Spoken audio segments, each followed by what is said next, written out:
Hello dear student, कैसे हैं? मैं नीलकमल सर उपस्थित हुआ हूं अपने ऑनलाइन प्लेटफॉर्म पे लेकर ईवीएस का प्रैक्टिस सेट। तो आज का जो ईवीएस का प्रैक्टिस है बड़ा ही रोचक प्रश्नों का संग्रह के साथ लेके आए हैं। आप अंत तक बने रहिए हमारे वीडियो में और प्रैक्टिस करिए कि आप मैक्सिमम कितने प्रश्न हल कर पा रहे हैं इस सीरीज से। तो आपके स्क्रीन पे पहला प्रश्न आ गया, इसका उत्तर आप दीजिए। क्या है पहला प्रश्न? पर्यावरण अध्ययन की पाठ्य पुस्तक में अभ्यास एवं गतिविधियों को डॉट डॉट उपलब्ध कराना चाहिए। ये प्रश्न पूछ रहा है कि आपको आपकी जो पाठ्य पुस्तक है उसमें जो अभ्यास और गतिविधि है वो शुरू में उपलब्ध कराना चाहिए, अंत में उपलब्ध कराना चाहिए, या फिर इसके ऑप्शन को पढ़ लीजिए। पहला ऑप्शन है पाठ के अंत में, दूसरा ऑप्शन है प्रकरणों में अंतःनिर्मित पुस्तक में अलग अलग स्थानों पर, ऑप्शन सी है, और डी ऑप्शन है इकाई के अंत में। तो इस प्रश्न का आप उत्तर दीजिए। सबसे उत्तम उत्तर, सबसे सुटेबल उत्तर जो हो इन चारों ऑप्शनों में से उस ऑप्शन का आप चयन करिए और पहले प्रश्न का आप उत्तर दीजिए जो आपके स्क्रीन पे लिखा हुआ है। तो इस प्रश्न का जो सबसे सही उत्तर है वो आइए चेक करते हैं कि कौन सा सबसे सही उत्तर है इस प्रश्न का। देखते हैं, पाठ के अंत में प्रकरणों में अंतःनिर्मित, प्रकरणों में अंतःनिर्मित, ठीक है।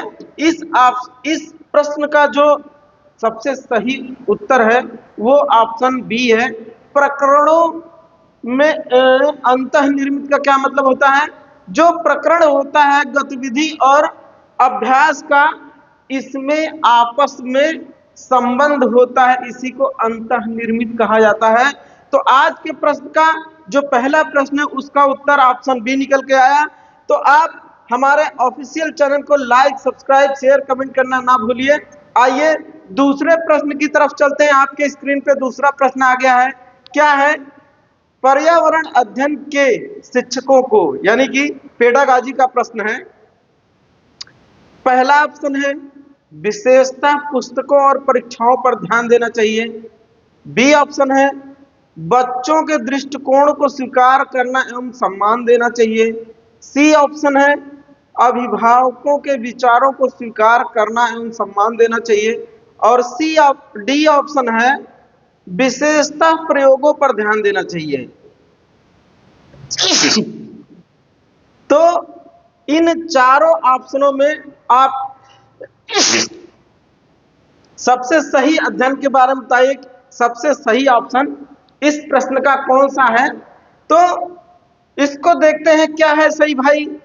चारों ऑप्शन चेक करने के बाद विशेषता पुस्तकों और परीक्षाओं पर ध्यान देते जी। जब ऐसे प्रश्न आए तो इसको आप तुरंत, जब पुस्तक से बात आए, परिभाषा से बात आए, किसी शब्द विशेष पर जोर दे के बात आए, और जब रटने की बात आए तो सबसे पहले उस चीज को आप कट मारिए। ऐसा सीटेट में संभव नहीं है, इस चीज को पहले ही गलत कर दीजिए।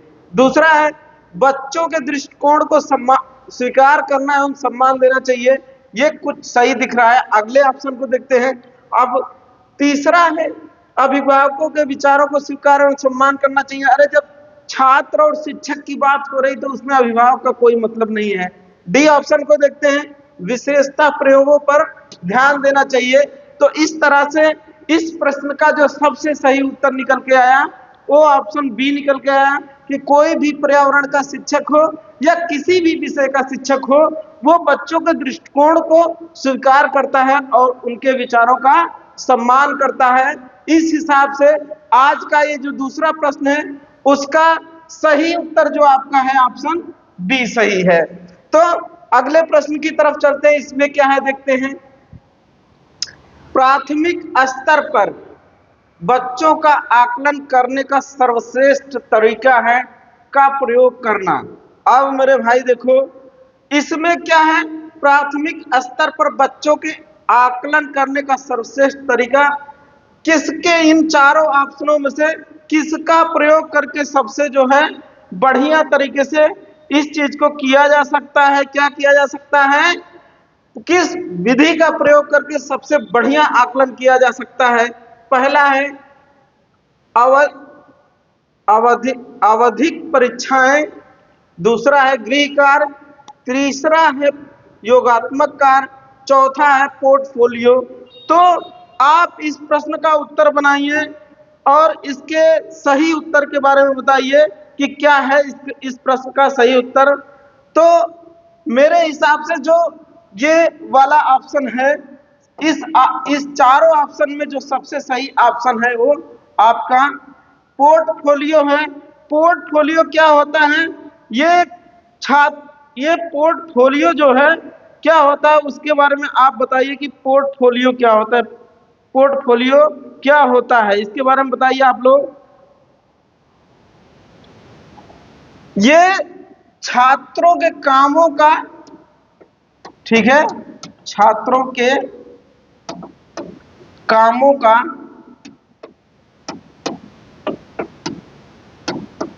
व्यवस्थित संग्रह है। क्या है? व्यवस्थित संग्रह है। इस चीज को आप जानिए, छात्रों के कामों का व्यवस्थित संग्रह है। इसी को पोर्टफोलियो कहा जाता है। पोर्टफोलियो में शिक्षा का महत्व जो है इसी वजह से है क्योंकि छात्रों के कामों का क्या है? व्यवस्थित संग्रह है। और क्या होता है इसमें होता क्या है मेरे प्यारे विद्यार्थियों? तो इसमें जो होता है छात्रों की जो उपलब्धि है, छात्रों की जो गतिविधि है, उसका मूल्यांकन किया जाता है पोर्टफोलियो के माध्यम से। तो आप इस चीज को जानते रहिए। तो इस प्रश्न का जो सबसे सही उत्तर निकल के आया वो ऑप्शन डी ऑप्शन निकल के आया। पोर्टफोलियो के द्वारा जो बच्चा होता है उसका आकलन बड़े ही व्यवस्थित ढंग से किया जाता है।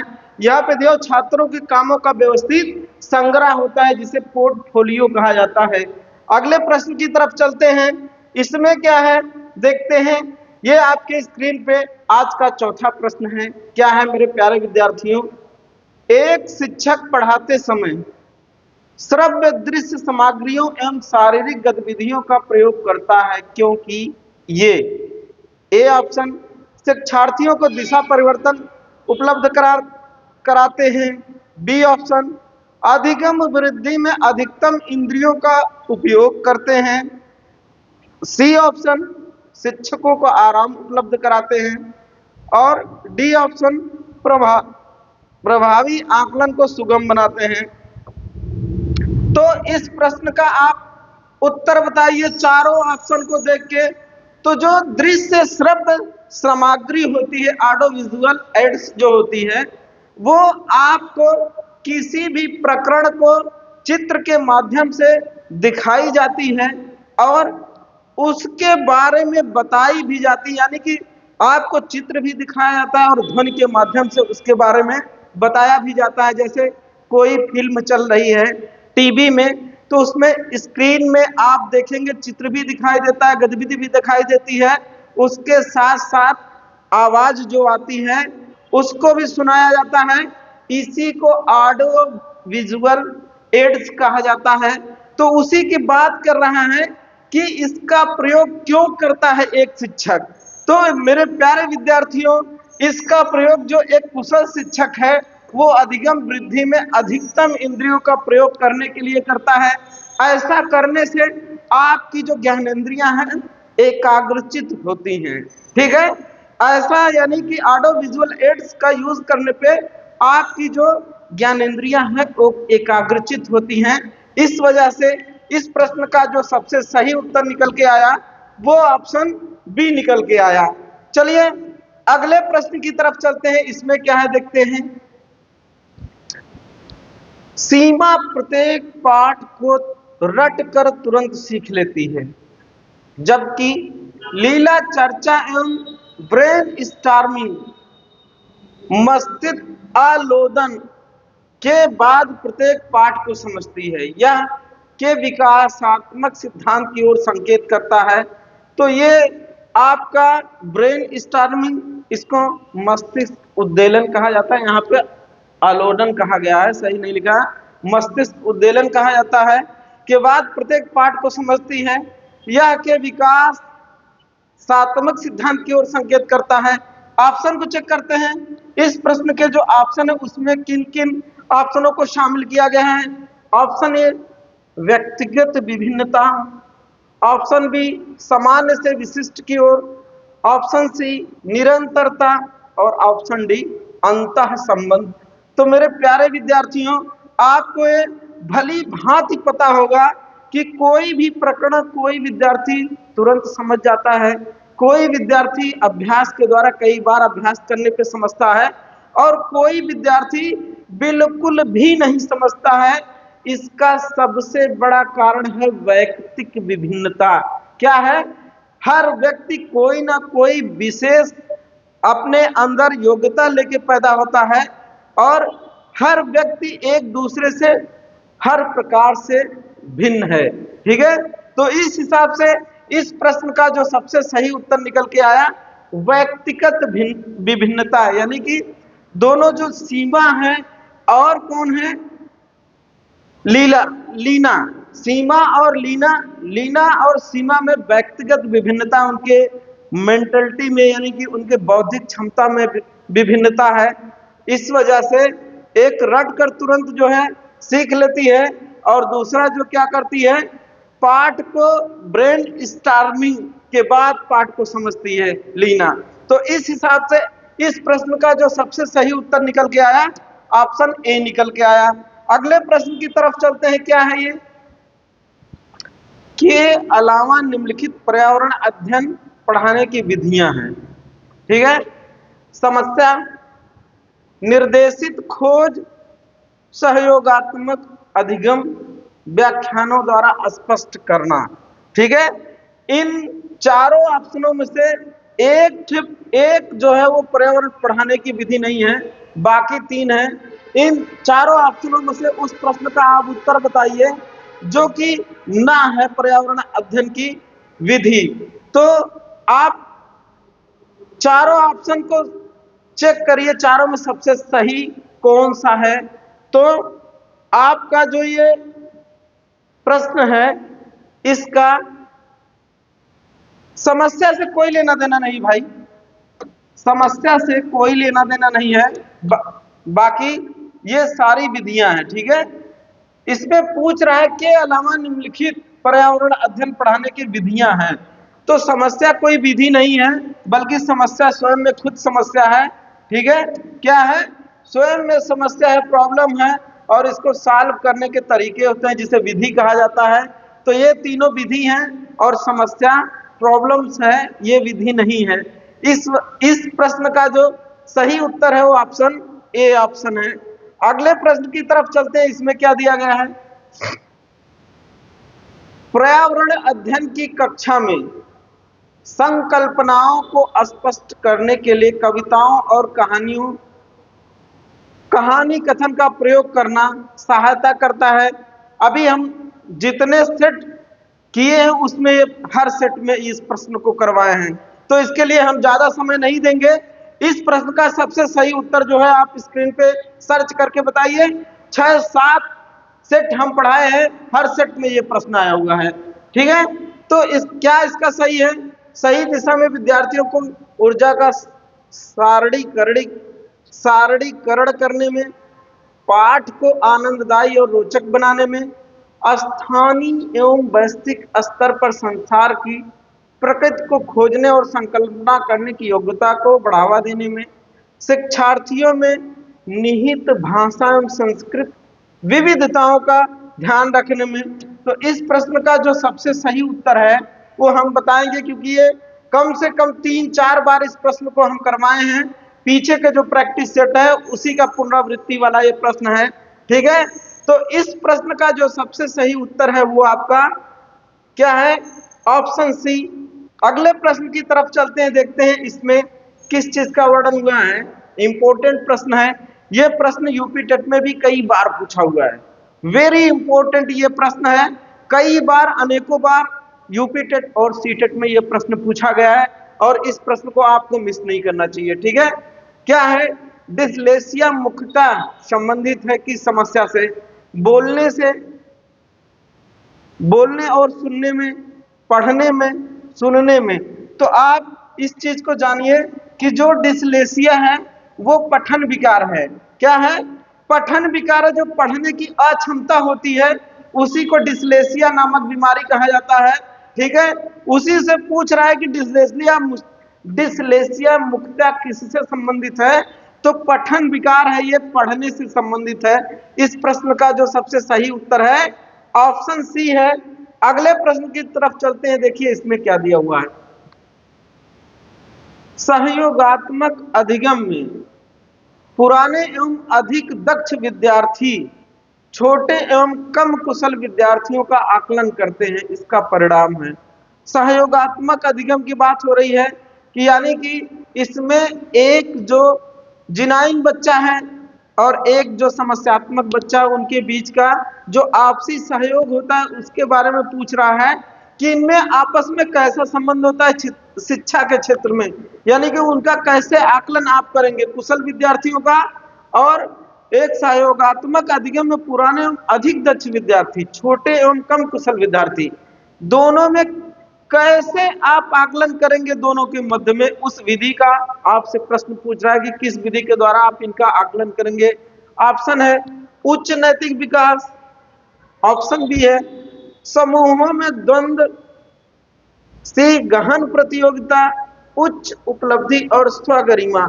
तो इन चारों ऑप्शनों का अध्ययन करने के बाद जो सबसे सही उत्तर निकल के आया मेरे प्यारे विद्यार्थियों, वो आपका ऑप्शन डी, क्योंकि इनमें स्वगरिमा और उच्च उपलब्धि होती है। ठीक है, इसका आकलन हम कर सकते हैं इन दोनों के मध्य। ठीक है, तो इस प्रश्न का जो सबसे सही उत्तर निकल के आया ऑप्शन डी निकल के आया। अगले प्रश्न की तरफ चलते हैं, देखते हैं 10वां प्रश्न क्या है। ये भी एकदम हुआ है, इसको भी हम प्रैक्टिस सेट में करवाएं। इसको आप देखते ही इस प्रश्न का उत्तर आपको कमेंट बॉक्स में दे देना चाहिए। क्या है? अल बिरूनी जिस देश से आया उसका नाम बांग्लादेश, उज्बेकिस्तान, ओमान, अफगानिस्तान। तो इस प्रश्न का जो सबसे सही उत्तर है यह भी पुनरावृत्त हुआ है। कहां है? उज्बेकिस्तान से आया हुआ था अल बिरूनी, जिसने किताब उल ए हिंद नामक पुस्तक लिखा, जिससे कि भारत के इतिहास के बारे में पता चलता है। ठीक है, ये प्रश्न भी हमने करवाया है पीछे के प्रैक्टिस सेट में। आइए, इंपॉर्टेंट प्रश्न है, यहां से प्रश्न बनते हैं, अनेकों बार बने हुए हैं। ठीक है, ये प्रश्न आपका है, आपके स्क्रीन पे है। हमने इसका थियरी में पढ़ाया हुआ है, ओमना की सफर वाली ट्रेन, वहीं से ये प्रश्न आया हुआ थ्योरी का, लेकिन पूछने का तरीका बिल्कुल एकदम घुमा के पूछा हुआ है। चार्ट के माध्यम से कैसे पूछा हुआ है इसके बारे में देखते हैं। क्या है? नीचे किसी एक्सप्रेस ट्रेन के मार्ग के रेलवे टाइम टेबल का कुछ अंश दिया गया है। क्या है? ये क्रम संख्या 4, 5, 6, 7। स्टेशन का नाम सूरत, वालसाड, भिवंडी, मड़गांव। पहुंचने का समय 16:15, 17:30, 21:10, 7:35। प्रस्थान का समय 16:20 पे, वालसाड में 17:25, भिवंडी में 21:20 और मड़गांव में 7:45। किलोमीटर दूरी यहां से देखिए 330 किलोमीटर कहां की? सूरत की दूरी है। फिर 598 किलोमीटर वालसाड की दूरी है। भिवंडी की दूरी 772 है और मड़गांव की दूरी 1509 है। ये कितने दिन चलती है? 1, 2, यानी कि एक दिन में ये भिवंडी तक जाती हैं और 2 दिन में ये पहुंच जाती हैं मड़गांव। ठीक है, अब इस चार्ट को पहले आप देख लीजिए और बेहतर तरीके से आप चार्ट के हर कॉलम को पढ़िए। फिर नीचे प्रश्न दिया हुआ है, क्या है प्रश्न देखते हैं। उपयुक्त सूचना के आधार पर सूरत और मड़गांव के बीच की दूरी तथा ट्रेन द्वारा इस दूरी को तय करने में लगा समय। तो मेरे प्यारे विद्यार्थियों, यहां पे 2 चीज पूछा हुआ है। क्या क्या है? एक तो पूछा हुआ है सूरत और मड़गांव के बीच की दूरी, और क्या पूछा हुआ है, ट्रेन द्वारा इस दूरी को तय करने में लगा समय क्रमशः पूछ रहा है। ठीक है, यानी कि इन दोनों स्टेशनों के बीच की जो कुल दूरी है वो कितनी है, और इनमें इन दूरियों को तय करने में कितना समय लगा हुआ है, ना कि चाल पूछ रहा है। तो मेरे प्यारे विद्यार्थियों, आइए देखते हैं क्या है।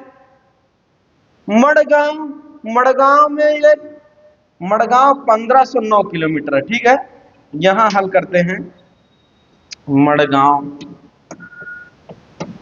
ठीक है, कितना है, 1509 किलोमीटर। ठीक है, और सूरत में इसकी दूरी कितनी बताई गई है, 530। ठीक है, कितनी बताई गई है, 530 बताई गई है। ठीक है, तो मड़गांव में 1509 और सूरत कितना है, 530। ठीक है, ये किलोमीटर दूरी है, घटा लेंगे तो 9 में से 0 गया, 9 आ गया, 10 में से 3 गया, 7 आ गया, और यहां पे कितना बचा,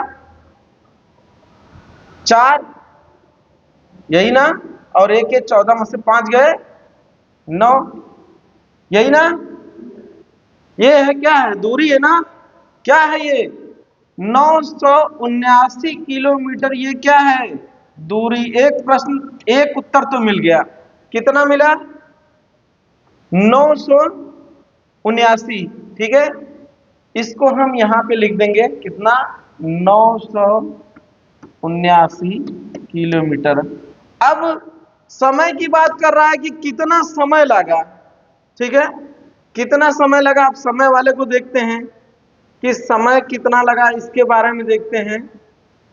सूरत में कब पहुंचती है, 16:15 पे। ठीक है, कब पहुंचती है, 16:15 पे।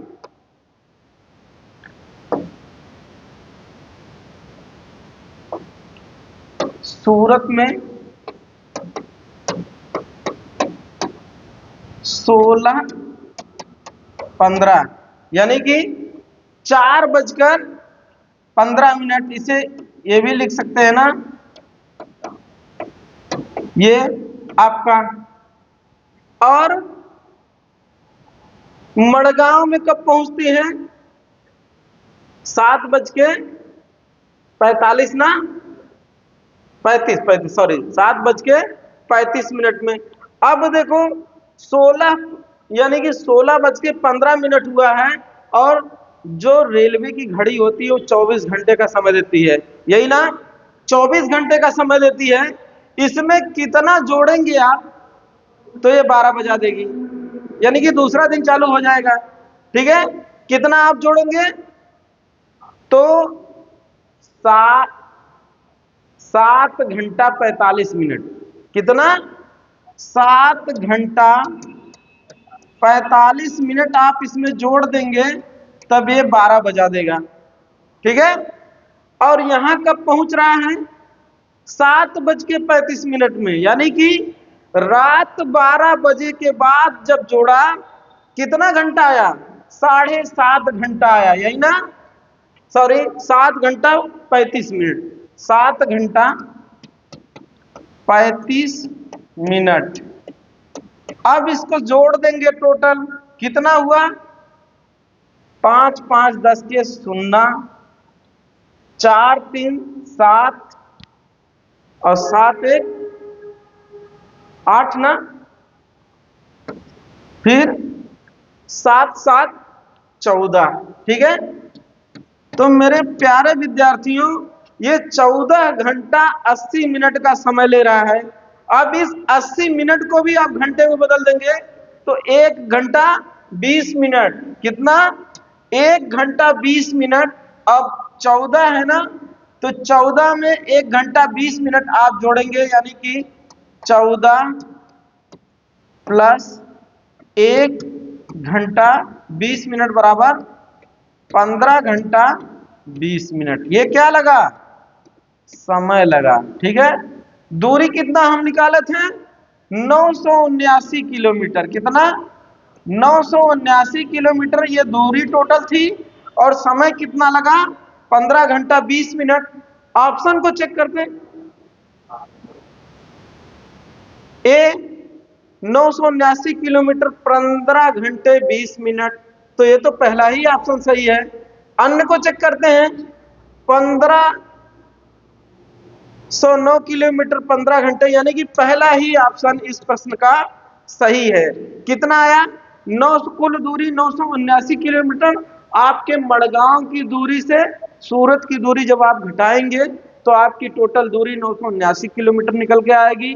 फिर जो आपकी टाइमिंग दिया हुआ है सूरत में 16:15, तो 16 का मतलब शाम के 4:15। उस 4:15 में कितना आप जोड़ेंगे तो 24 बज जाएगा। तो 7 घंटा 45 मिनट आप उसमें जोड़ेंगे तो आपका 12 बज जाएगा, यानी कि 24 बज जाएगा। ठीक है, रात 12।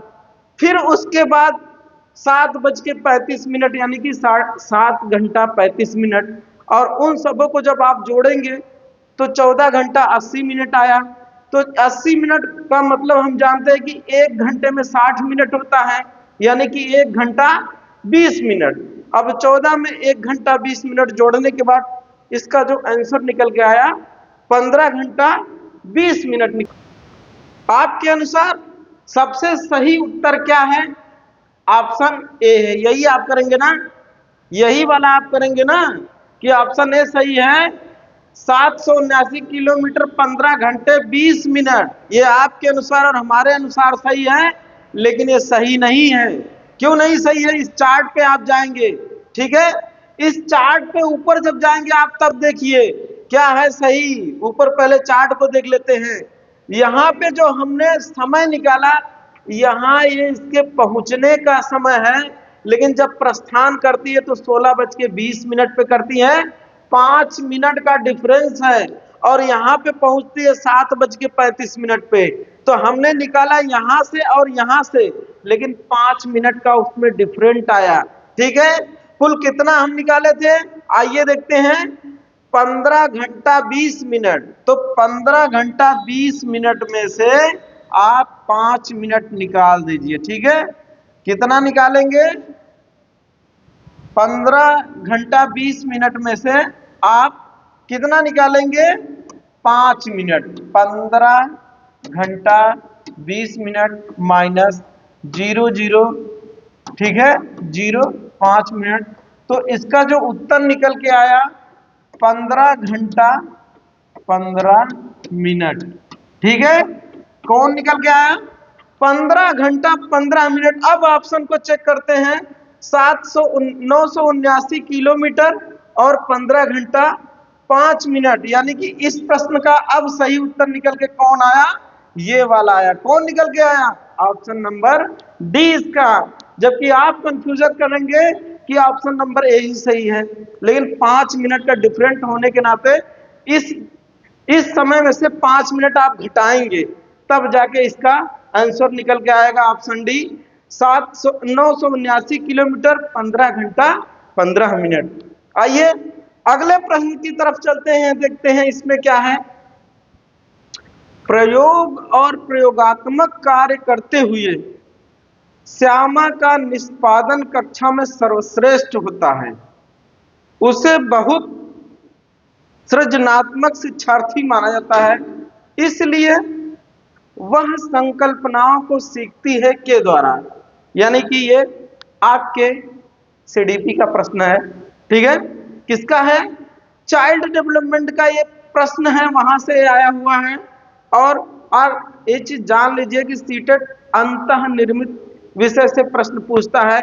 इन्वायरमेंट में सीडीपी का पूछ देगा, हिंदी में सीडीपी का पूछ देगा, हिंदी में गणित का एक आध प्रश्न पूछ देगा, गणित में हिंदी का प्रश्न पूछ देगा। इस तरह से प्रश्न पूछता है। तो ये सीडीपी का प्रश्न है और कहता है कि प्रयोग और प्रयोगात्मक कार्य करती हुई श्यामा का निष्पादन कक्षा में सर्वश्रेष्ठ होता है। यानी कि जो श्यामा है उसके बारे में बताया गया कि वह बहुत ही सृजनात्मक विद्यार्थी है। क्या है? सृजनात्मक विद्यार्थी है। एक चीज और जान लीजिए आप योग्यता का सृजनात्मकता से कोई संबंध नहीं है। ठीक है, आपको ये पता होगा कि जो सबसे तेज क्लास में विद्यार्थी होता है, क्या वह सृजनात्मक हो सकता है? जी बिल्कुल नहीं। हो भी सकता है, नहीं भी हो सकता है, क्योंकि सृजनात्मकता का मतलब होता है कि ऐसा विद्यार्थी जो परंपरागत सिद्धांत से हट करके सलूशन ढूंढता हो, हल ढूंढता हो, उसे सृजनात्मक बालक कहा जाता है। तो इसमें क्या दिया हुआ है? अभिसारी चिंतन, मॉडलिंग, अपसारी चिंतन, अनुकरण। इन प्रश्नों का आप ऑप्शन देखिए और उसके बाद इसका सही। अब अभिसारी चिंतन क्या होता है? जो किसी सिद्धांत, जो सार्वत्रिक सिद्धांत है, उस पे चल के प्रश्न को हल करता है। ठीक है, सैद्धांतिक होता है। ये क्या होता है? सैद्धांतिक होता है। ठीक है, जो सिद्धांत है उसी सिद्धांत पे चल के ये किसी भी समस्या का हल ढूंढता है। मॉडलिंग क्या होता है? मॉडलिंग आप जानते हैं, फिल्मों में आप देखते हैं कि जो एक्टिंग का काम करते हैं वो मॉडलिंग कहलाता है। अपसारी चिंतन क्या होता है, इसके बारे में जान लीजिए। अपसारी चिंतन वह चिंतन है जो किसी समस्या का हल कई प्रकार से ढूंढता है। ठीक है, मेनी टाइप, यानी कि अनेकों प्रकार से समस्या का जो समाधान ढूंढता है, यानी कि इसके क्या है? अनेक प्रकार से समस्या का समाधान ढूंढना, समस्या का समाधान ढूंढना, यह क्या कहलाता है? अपसारी चिंतन कहलाता है। यानी कि कोई एक समस्या आ गई, वो कितने माध्यमों से हल होती है। जो विद्यार्थी होता है वो अपसारी चिंतन करने वाला होता है, और जो परंपरागत उसका सलूशन बताया जाता है, सिर्फ एक सलूशन से जो हल करता है वो क्या होता है? अभिसारी, यानी कि सिद्धांत पे चलकर समस्या का हल जो करने वाला होता है वो अभिसारी चिंतन वाला होता है। और जो एक समस्या का अनेक प्रकार से हल ढूंढता है वो आपका अपसारी चिंतन कहलाता है, और वही बालक सृजनात्मक बालक होता है। ठीक है, तो इस हिसाब से इस प्रश्न का जो सबसे सही उत्तर निकल के आया वो ऑप्शन बी निकल के आया। आइए अगले प्रश्न की तरफ चलते हैं। इसमें क्या है देखते हैं। कक्षा में एक प्रभावी शिक्षण अधिगम प्रक्रिया होती है जब शिक्षक बच्चों के ज्ञान को पढ़ाई जाने वाली नई संकल्पनाओं के साथ जोड़ने में सहायता करता है, इसके पार्श्व में निहित उद्देश्य को बढ़ावा देता है। यानी कि बढ़ावा देना है, यानी कि ये उसके महत्व के बारे में पूछ रहा है। एक शिक्षक के द्वारा जो शिक्षण अधिगम की प्रक्रिया होती है, उसमें जो शिक्षक होता है बच्चों के ज्ञान को पढ़ाई जाने वाली संकल्पना के साथ जोड़ने में सहायता देता है। ठीक है, क्या करता है? बच्चों को पढ़ाई जाने वाली जो क्या है, सामग्री है, संकल्पना है, उसको जोड़ने में सहायता देता है। कौन? एक शिक्षक। इसमें निहित उद्देश्य को बढ़ावा देना है, वैयक्तिक विभिन्नताओं को, शिक्षार्थी स्वायत्तता को, पुनर्बलन को, ज्ञान का संबंध एवं स्थानांतरण। ठीक है, ज्ञान का संबंध एवं स्थानांतरण की बात कर रहा है। तो इसमें कौन सा ऑप्शन सही है? ऐसा क्यों करता है एक शिक्षक? ठीक है, तो इसका जो सबसे सही उत्तर है वो है आपका वैयक्तिक विभिन्नता। क्या है? हमने इसका एक और प्रश्न शुरू में ही इस टाइप का प्रश्न बताया हुआ था। ठीक है, तो वैयक्तिक विभिन्नता को बढ़ावा देता है, इसमें जो उद्देश्य निहित होता है। अगले प्रश्न की तरफ चलते हैं। क्या है ये? रोहन के विद्यालय में एक विज्ञान प्रदर्शनी का आयोजन किया गया था। इसका आयोजन एक उद्देश्य के साथ किया गया था। आपके विचार से कौन सा उद्देश्य सर्वाधिक उपयुक्त है? शिक्षार्थियों के लिए सृजनात्मक माध्यम उपलब्ध कराना, बी ऑप्शन विद्यालय का नाम प्रसिद्ध करना, सी ऑप्शन अभिभावकों को तुरंत संतुष्ट करना, डी ऑप्शन विभिन्न व्यवसायों के लिए विद्यार्थियों को प्रशिक्षित करना। तो इस प्रश्न का जो सही उत्तर है आप कमेंट करके बताइए। 14वां वाला जो प्रश्न है उसका जो सही उत्तर है, तो जब विज्ञान की प्रदर्शनी है उसका आयोजन हो रहा है, तो आप जितने भी शिक्षार्थी उसमें प्रतिभाग करेंगे उनके द्वारा जो विज्ञान के संदर्भ में तथ्य प्रस्तुत किया जाएगा वो अलग अलग तरीके से किया जाएगा। ठीक है, एक ही प्रकरण को हर विद्यार्थी अलग अलग तरीके से प्रदर्शित करेगा। इस वजह से और इसी चीज को सृजनात्मकता कहा जाता है। ठीक है, इसी चीज को सृजनात्मकता कहा जाता है। तो इस प्रश्न का जो सबसे सही उत्तर निकल के आया वो ऑप्शन ए निकल के आया, यानी कि शिक्षार्थी के लिए सृजनात्मक माध्यम उपलब्ध कराया जाता है किसके द्वारा? विज्ञान की प्रदर्शनी का आयोजन करके। आइए अगले प्रश्न की तरफ चलते हैं, देखते हैं इसमें है क्या। ये तो बड़ा इजी प्रश्न है, इसको तो आप देखते ही हल कर देना चाहिए। डॉट डॉट के अलावा बच्चे के विकास को आकार देने वाले वातावरणीय कारकों में निम्नलिखित सभी शामिल है: संस्कृति, पौष्टिकता, शिक्षा की गुणवत्ता, शारीरिक गठन। तो आपको पता होना चाहिए कि किसी भी बालक या किसी भी जीव के विकास के लिए क्या है, यानी कि यहाँ पे बालक की बात हो रही है, जीव की नहीं होगी, बल्कि एक बालक के विकास की बात हो रही है, जिसमें आप देख रहे हैं 4 ऑप्शन दिया हुआ है, एक को छोड़ करके 3 उसके विकास में सहायता करते हैं। कौन कौन? पौष्टिकता, शिक्षा की गुणवत्ता और शारीरिक गठन। लेकिन जो संस्कृति होती है ये परंपराओं का हस्तांतरण करती है, ना कि उसके शारीरिक गठन या वातावरणीय ये सब प्रभाव नहीं देती है, बल्कि उसकी परंपराओं का हस्तांतरण किसके द्वारा होता है? संस्कृति के द्वारा होता है। तो आज का प्रश्न 15 क्वेश्चनों का जो संग्रह था यहीं तक। मिलते हैं अगले वीडियो में, तब तक के लिए नमस्कार, जय हिंद।